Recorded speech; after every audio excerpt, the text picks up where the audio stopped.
இது ஒரு தவளைன்னு வச்சுங்க. தவளையை நீங்க சுடுதண்ணில் போட்டீங்கன்னா அது டக்குன்னு வெளில குச்சிரும். பட் ஒரு நார்மல் வாட்டர்ல அந்த தவளையை விட்டுட்டு சூடு ஏத்தினே நீங்க வச்சுங்களேன், அந்த தவளை என்ன பண்ணும், அப்படியே வாமா எதமா இருக்கும், ஒத்தரம் கொடுக்குற மாதிரி. அப்படியே it will get used to the temperature around. ஒரு பாயிண்ட் ஆஃப் டைம் சூடு ஏற ஏற ஏற இட் வில் பி யூஸ். ஆனா ரொம்ப சூடாகும் போது when the frog wants to jump, இந்த தவளை வெளியில குதிக்கலாம்னு நேரத்துல குதிக்க முடியாது. ஏன்னா அது ஸ்ட்ரென்த் எல்லாம் போய் மசில்ஸ் எல்லாம் வீக் ஆகி அந்த தவளை அங்கேயே இருந்து செத்துரும். கொஞ்சம் கொஞ்சமா தான் இது நடக்குது. It deteriorated slowly. இப்படிதாங்க நிறைய நேரத்தில் நம்மளும் என்ன பண்றோம், we have adapted to bondage.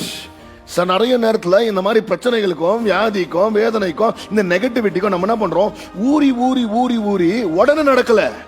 இந்த நெகட்டிவிட்டி எல்லாம் நம்ம வாழ்க்கையில விட்டு நம்ம ஊறி ஊறி ஊறி குதிக்கலாம் நேரத்துல உள்ள மாட்டின்னு இருக்கிறோம். இன்னைக்கு அதனால தான் சொல்றேன், தயவு செய்து யாரும் இது உன் வாழ்க்கைக்கு செய்ய விட்டுறாத.